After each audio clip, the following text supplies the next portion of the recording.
Pernah nggak sih dengerin sebuah lagu yang liriknya itu begitu kuat sampai bikin kita berhenti sejenak buat mikir? Nah, hari ini kita mau bedah salah satunya, sebuah himne yang judulnya Sumber yang Menyucikan.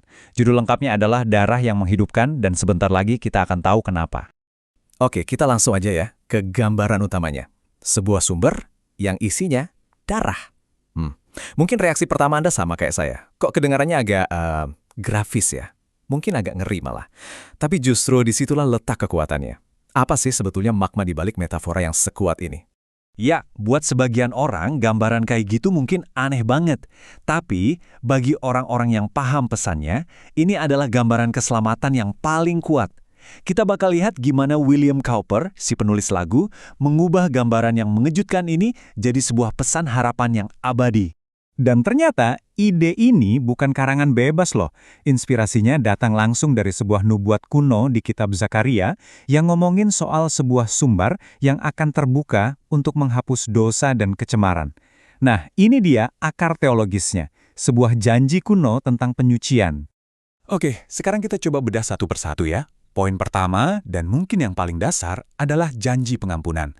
Jadi, apa sih sebenarnya kuasa yang ada di dalam darah Kristus menurut keyakinan ini? Jadi begini, inti dari iman Kristen itu, perbuatan baik kita aja itu nggak cukup buat menghapus kesalahan atau dosa. Perlu sesuatu yang lebih. Dalam teologi ini, cuma pengorbanan Yesus yang dilambangkan dengan darahnya yang punya kuasa buat benar-benar membersihkan catatan itu. Ini fondasinya. Kitab Ibrani di Alkitab menegaskan ide ini dengan sangat jelas. Tanpa penumpahan darah tidak ada pengampunan. Ini sebenarnya merujuk pada prinsip kuno bahwa pengampunan itu butuh pengorbanan. Dan dalam konteks Kristen, pengorbanan Kristus dianggap sebagai pengorbanan yang terakhir dan yang paling sempurna. Terus, gimana cara prakteknya? Pertama, lepasin pikiran bahwa kita bisa cukup baik dengan usaha sendiri. Kedua, datang kepada Yesus dengan iman.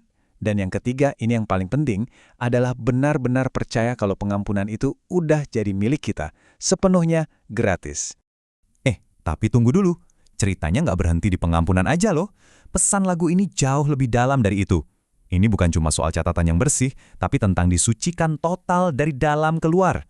Nah, ini bedanya. Ini bukan cuma soal ngehapus catatan buruk di masa lalu. Keyakinannya adalah darah Yesus juga menyucikan dan memulihkan karakter kita sekarang ini, mengubah kita dari dalam. Coba deh, perhatiin janji yang dahsyat di kitab 1 Yohanes ini. Dikatakan bahwa darah Yesus menyucikan kita dari segala dosa. Kata segala ini penting banget. Ini bukan pembersihan sebagian, tapi pemulihan total. Nggak ada noda yang tersisa. Dan tentu aja aplikasi praktisnya jadi sangat nyata. Perubahan di dalam hati ini harusnya kelihatan di luar kan? Ini panggilan untuk ninggalin kebiasaan lama, secara sadar memilih jalan yang baru, dan berkomitmen untuk nggak balik lagi ke sana. Sekarang kita sampai di bagian yang menurut saya paling menyentuh. Pesan ini tuh soal harapan bagi siapa aja yang ngerasa udah terlalu jauh, udah terlalu tersesat, karena janji ini benar-benar buat semua orang. Lagu ini secara spesifik ngomongin soal kisah penjahat yang disalib di samping Yesus. Ini contoh paling ekstrim yang nunjukin bahwa nggak ada seorang pun yang terlalu jauh dari jangkauan kasih karunia Tuhan. Coba bayangin deh momen itu. Di tengah-tengah penderitaan yang luar biasa, dengan sisa-sisa nafasnya, penjahat ini noleh ke Yesus dan cuma minta untuk diingat. Itu adalah sebuah tindakan iman yang luar biasa di detik-detik terakhir hidupnya. Dan jawaban Yesus, wow, luar biasa. Bukan janji nanti-nanti, tapi kepastian untuk hari ini juga. Ini adalah demonstrasi yang sangat kuat tentang kasih karunia yang instan dan tanpa syarat. Jadi pesannya buat kita apa? Kuat banget, jangan pernah biarkan masa lalumu bikin kamu putus asa. Selama masih ada hari ini, masih ada kesempatan. Kasih karunia ini beneran tersedia buat siapa aja yang mau terima. Nggak peduli seberapa kelam masa lalu mereka. Oke, semua ini pada akhirnya mengerucut ke satu hasil, sebuah kehidupan yang baru. Jadi, apa yang terjadi setelah penebusan? Semuanya berubah. Ini adalah sebuah transformasi total. Orangnya bukan lagi versi yang lebih baik dari dirinya yang lama. Dia adalah ciptaan yang sama sekali baru. Identitasnya diubah secara fundamental. Ayat dari kitab Korintus ini ngerangkum semuanya dengan sempurna. Siapapun yang ada di dalam Kristus adalah ciptaan baru. Kuncinya di situ. Ini bukan perbaikan, tapi sebuah titik balik yang radikal. Yang lama udah lewat, yang baru udah datang. Dan hidup baru ini ya ada tujuannya. Perubahannya itu harus bisa dilihat orang lain. Tujuannya adalah untuk menceritakan apa yang Tuhan sudah lakukan dan pada akhirnya menjalani hidup untuk memuliakan Dia. Tapi kita nggak akan benar-benar ngerasain lagu ini kalau kita nggak kenal siapa penulisnya. Karena ini bukan sekedar teori, ini adalah kesaksian yang lahir dari penderitaan dan harapan yang nyata. Jadi, William Cowper ini seumur hidupnya bergumul hebat dengan depresi dan keputusasaan yang sangat dalam.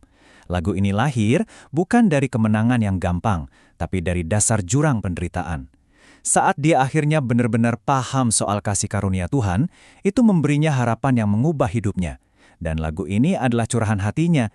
Nah, setelah kita ngupas semua ini, pengampunan, penyucian, dan harapan yang baru, pertanyaannya sekarang kembali ke kita masing-masing. Udahkah kita secara pribadi datang ke sumber ini? Ini adalah sebuah undangan yang sangat jelas untuk datang dengan iman, menerima pengampunan itu, berkomitmen hidup dalam kekudusan, dan membagikan kabar baik tentang kasih karunia Tuhan ke orang lain. Pada akhirnya, semua pesan dalam lagu ini, seluruh perjalanan yang kita bahas, bisa dirangkum dalam satu pernyataan iman yang penuh kuasa.